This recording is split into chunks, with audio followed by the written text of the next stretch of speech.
looking forward to talking with Pamela Eatman. Pamela, it's great to connect with you. Always appreciate Joan Frank of Be Frank Communications connecting me with great people to interview. I just want to read your quick bio. You're a Chicago native, 20-year metropolitan Detroiter. You grew up tired of corporate America. As a trained artist, as well as a business person, you dreamed of one day opening up an art gallery last June. You realized that dream when you opened up the doors to Blackbird Gallery, which is blackbird-gallery.com, located in the Fisher Building, New Center area. And I wanted to dive in. Congratulations on opening your gallery. And I wanted to kind of talk into kind of tapping into the dream and kind of begin there. You know, as a business coach, I work with people all over the globe who are stuck and want to get unstuck, and I keep them unstuck. But I think sometimes people are stuck in not executing out their dreams. And so how did you get unstuck to fulfill your dream, Pamela? Well, my husband and I had a distribution company for a little over 20 years, and it was primarily we were a distributor of Office Depot and Steelcase, and so we worked with corporate entities, Fortune 100s mostly, and did all of their office supplies across the country. Like being in Detroit, General Motors was one of our larger clients. Kellogg, so the Fortune 100s. So we basically were considered the wholesaler, the middle person, and we developed the relationships. And that was because we were minority owned, not because we were a minority owned business, but we did everything on our side. We didn't depend upon Office Depot except for the product, quite honestly, and the distribution piece of it. Yeah. So my husband passed. It was just 6 years ago, and two young men right now in their early 20s, and it left quite a hole in our lives. And so what I did was I continued to run the business for 4 years, and COVID hit. And if you're aware of office products, and when no one's in the office, no one needs office supplies or furniture. So, we had about 25 employees, and I wanted to keep going. So basically, I saw our monthly revenue go from over $1 million to $200,000 in that January of COVID, and continued there and stayed there. And so, I looked at my dreams and my goals, and one of those was 15 years ago, I actually wrote a business plan for opening an art gallery. And I got my degree in art, as well as been in business, my entire career. So, about 15 years ago, I grew tired of corporate America. And I said, I want, and I think I was in my about 50, because I'm 63 now.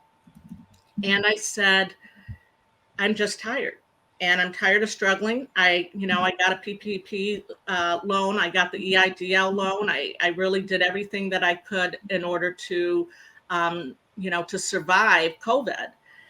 But I had thought about doing it a few years before. So I revisited it after 15 years. And I said, boy, here's another risk, opening a business, a totally different type of business, a retail business, which I remember working at a retail Marshall Fields in college, but other than that, I hadn't had any retail experience. But I actually took a trip. I took a trip to Sedona, and I needed that spiritual connection, and I needed help making that decision. I needed that strength to move forward. And I'm a very spiritual person, and I combine my logic, my business, and my spirituality. And so I did that. And, some wonderful things happened. There was a lot of energy that I received from a very energetic, place. And so I came back knowing that this is something that I need to do for myself. And that's what I did. And from there, I have just grown in 1 year. I've had some great experiences, and things have kind of, I work hard, but Yeah. I love it. I love Yeah. it. So I love that story, and I appreciate. I just want to I want to dive into more of you, but I just want to extract one thing. I think a lot of times when many people are in an adjustment period and they're trying to figure things out, it's so important to as we regulate ourselves, to recalibrate. We've got to kind of step back and go somewhere that fuels us or refuels us. And so kudos to you for kind of, I appreciate you sharing your story, because I think that's such an important piece that sometimes people overlook. They're too busy, they're too this, they're too this, but kind of stepping out of that, I think, is key. So think community, make sure you're taking enough time to step back, recalibrate, regulate yourself, go for a walk, go to a retreat, whatever you need to do, go where that energy is. Yep. Pamela, I want to kind of dive into that, though, because you talked about you're a spiritual person and you went somewhere that that you received the energy and the guidance you needed. Where did you go? I went to Sedona, Arizona. Okay, and what And was it in Sedona? Was it a place? Was it a person? yeah, Was it nature? What was it that gave you the universal energy that you right. needed? So I've always been intuitive about things and people and myself and circumstances. And I believe things happen for a reason, and I manifest things that I want in my life. And I follow the rule: if you, if you're true to yourself and you're good to other people and contribute to life in a positive way, I believe that things happen in a good way. So Yeah, I had been to Sedona for my 60th birthday. I rented a house and took, several of my girlfriends, because I always wanted to visit. Well, I just felt some incredible things there, energy wise. And I came home and I carried that with me for weeks and weeks, just that good feeling. So I was struggling with the decision: do I sell the business? Do I just close the business? This is our company, our corporation. And it was tough because there was so much tied to it. I mean, my husband and I opened it 20 years ago, and that was our baby. We built that. yeah. And I so, would imagine. it was, I would imagine you were, not to interrupt you, but I would imagine the emotional connection was pretty high. oh my goodness, Yeah, very, very. But you know what? I stepped to the plate. He was always the finance guy because, he was a marketing and business major. And I always used to say that he focused on what has to be done operationally and financially to get to the next step. And I was more of the organizational development person, and I did sales. I'm a great salesperson, and I yeah, connect to people really well. So, in making this decision, I know how hard it is to run a business. I know everything that it takes, but this is something I've always wanted to do. So I was fearful, and I said, okay, here's a risk. And I needed confidence to move forward that I could do this.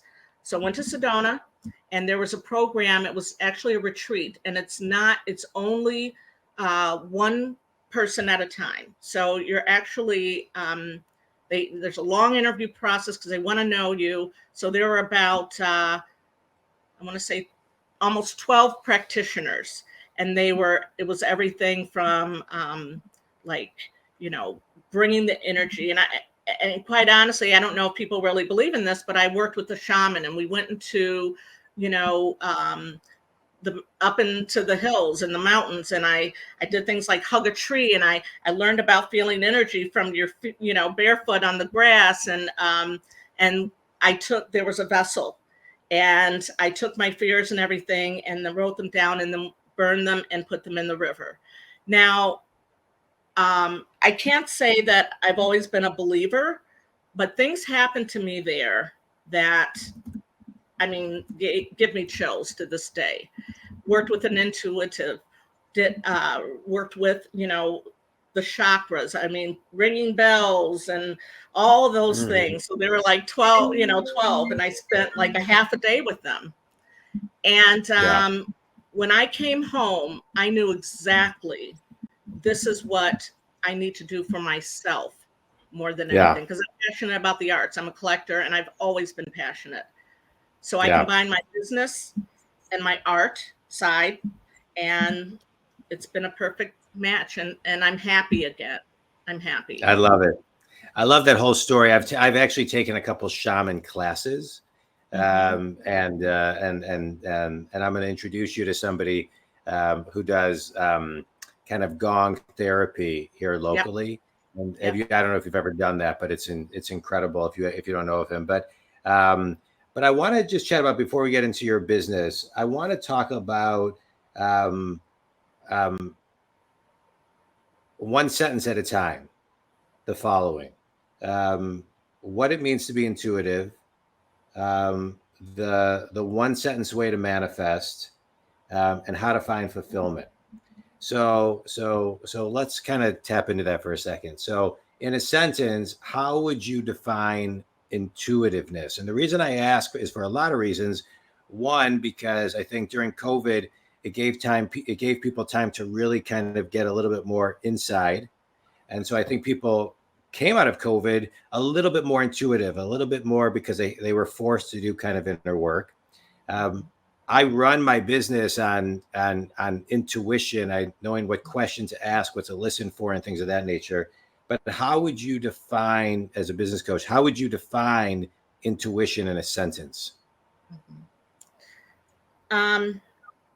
Following. Okay, so it's a combination of your vision. It's a combination of listening to yourself and listening to others. And just, it's your gut. Don't question your gut. And I do, so that was my one sentence. Yeah, that's good. Do you ever read any of Carolyn Meiss's work? Sacred Contracts, or she's great. You would love her work. She's a medical intuitive, and she writes. The name of her book is escaping me, but I'll get it in a minute. How would you define assuming Think Community, you're actually doing the work to execute? How would you define manifesting? You have to be, number one, you have to want to know who you are, and you have to learn how to trust yourself. And I attend this it's a universalist church, so it draws from a lot of different religions, but the true belief is who you are as a person, and drawing on that and recognizing your strengths and your weaknesses, but not concentrating on the weaknesses, but saying definitively, this is what I want. This is what I'm going to strive for. And you have to work hard for it. Yeah. You have to truly believe that you can do it. Yeah. And then work for it, and things happen. Amazing things happen to me. Yeah. No, I agree with you. One of my favorite, I want to talk about a sentence about fulfillment. Can you hear me? One of my favorite quotes by Tony Robbins is success minus fulfillment equals failure. And I think so many people are looking for fulfillment.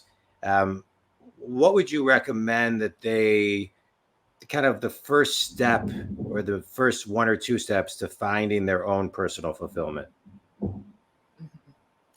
I think you need to know what it is. I think you need to, I reread the 4 Agreements. I just recommended that book. I just recommended that book on the call, right? 2 calls before you today. Yeah. Yeah. I mean, it's real stuff, and it simplifies things. And then while reading it, it's basically knowing yourself, being true to yourself and others. Yeah. And then, I mean, the last one is working hard. So in terms of manifestation, I mean, I knew about it, but you have to, and I think after Sedona and experiencing these unbelievable things that were unreal, um, I think I know that it's something real. I mean, it's a real Yeah. thing, Yeah. It's great. and it works, and it can work for you. Yeah. I agree with everything you shared, and I appreciate those. Thank you. Let's talk about your gallery. Let's talk Yep. about your gallery. As a business person, as an artist, I'm just talking to you a little bit. You know, you're able to use the left and right side of your brain really well, and you mix in intuitiveness, and then you got the black, the gray, and the white side of your brain all kind of moving in sync, which is great. And so, as a gallery owner, because your story has its story, every piece of art has its story. What's the story for someone when they walk in your gallery? Yeah, you're spot on. Because with art, an artist, I lead with the story. I mean, the Yeah, visual, is incredible, but then I want to know from the artist what's the story, because yeah, it has to be in line with, with the vision that I'm attempting to build with the gallery. So what I what I've experienced is sort of, I mean, it's again, it just comes to me. People come in that gallery and they say to me, I mean, one lady just came in and said, "Oh, I have the chills. Oh, this is so beautiful." And people say, because I represent international artists and a lot of galleries in Detroit, and I do represent local artists as well, but I just don't want to limit it. I want to bring art from all over the world yeah, to people, in Detroit, because Detroit is an unbelievable arts community. yeah. Unbelievable. Epicenter. Yeah, Yep. And so for me, I knew I was doing something right when I was able to connect the artists that I developed a relationship and start representing, and the response that I got.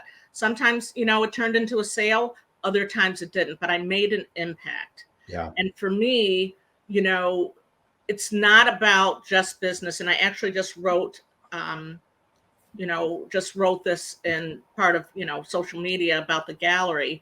It's giving back. And again, that goes to manifestation. When you truly are passionate about something and you are sharing it with other people, they feel it.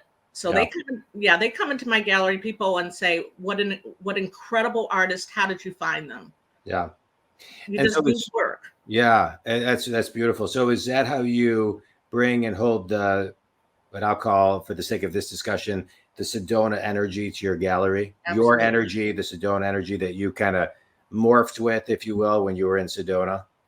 Yeah, and I've always kind of, been intuitive, and it's reading people, and then there's so many lessons that I learned the first year that I opened. And you revisit your business plan, and my business plan is, the financial, the operational, the structure, but then I apply the humanness Yeah, to that. And when you stay true to your vision, you for me, the business plan should be, I mean, I know it should be cut short, marketing, financials, budgeting and all that, but I infused the, besides the structure, what I want that to look like. And it yeah, was very intentional. And so, like you said, combining, my right brain and my left brain, it came together for me, and I just knew that, okay, I'm right on the mark. And yeah, so I work 7 days a week. I work sometimes 14 hours a day. I'm always doing something, yeah, but it's pleasurable.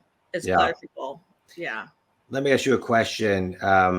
You know, I'm sorry to hear about your husband, and he was young. You started your first business together. Well, And he started it, actually. He bought a business, a rather large business in Detroit. It had about 150 employees, moved here from Chicago, my kids were young, so making a big move like that, I stayed home for the first 2 years and got them settled. And then he's like, okay, well, you kind of are doing more shopping than usual. It's like the credit cards and everything, because I was bored because I Yeah, did yeah, so yeah. much. And he said, come on. And so I just kind of worked my way up, All right, learned the business. good. And we worked really well together, Yeah, really well. yeah. Well, thanks for clearing that up. And so, but as you built it together, and now you started and built this, um, as an independent, um, what energy? Right, we talked about Sedona. What energy of his is in the business? Yeah. Well, I believe he's watching over me because Yeah, some of the decisions that I make, it's like, because he was a finance guy. I mean, he was, you know, he was the financial guy, and I yeah, wasn't. I'm more organizational development and all that, and sales and so forth. And I had to learn it. I yeah, had I had to learn it. Not just I had to understand and apply. Okay, this this is where we are now. What cuts do I need to make?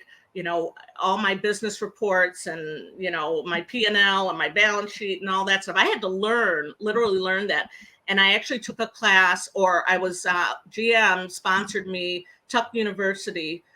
They have a business program for adults and for business. So that was like a 7-day program, and at Tuck University, all adults, and we had, you know, professors to teach us the basics, and that was really, really helpful.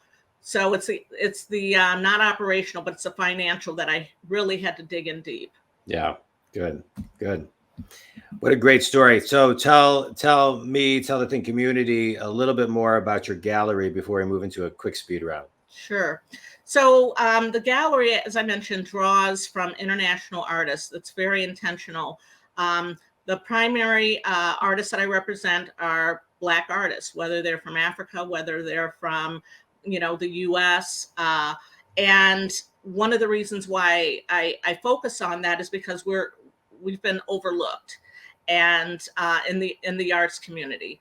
And so there are some incredible artists that need to be seen and need to be shown and developed in their careers, and that's happening.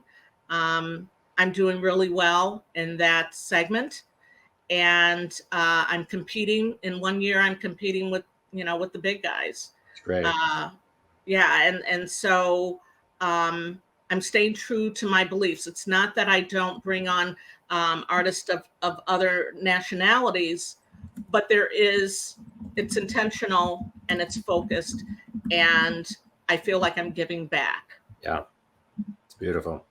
One of my favorite quotes is, "You're responsible for the energy you bring into the room," and when you're a leader, 98% of the way you move and think and everything you do is shown in the culture and the feeling. As a business coach, my intuition is also very high, and I can walk into an office, I can walk into a keynote. It doesn't matter what it is. I can feel the vibe of the way people Absolutely. move and walk and what the leadership is all about. And then I also can use, my ability to ask questions and turn all my intuition into business speak to kind of help companies grow. So it sounds like we have similar brains in a way. So it's great. Before the speed round, I just want to share the book I was talking about was Anatomy of the Spirit by Carolyn Mize, which I think you would really, really enjoy. Let's do a quick speed round. A book that's had the biggest impact on you, Pamela. Siddhartha. And I read it in high school, and it's still my favorite. I have that book. I haven't read it yet. My daughter was just talking about that book. I think it's a sign I have to read it. Best piece of wisdom you've ever received? Um, to Because I'm a giver, so also learn how to give to yourself, because it comes back and it's received by others. Yeah, well said. Finish this sentence, last question.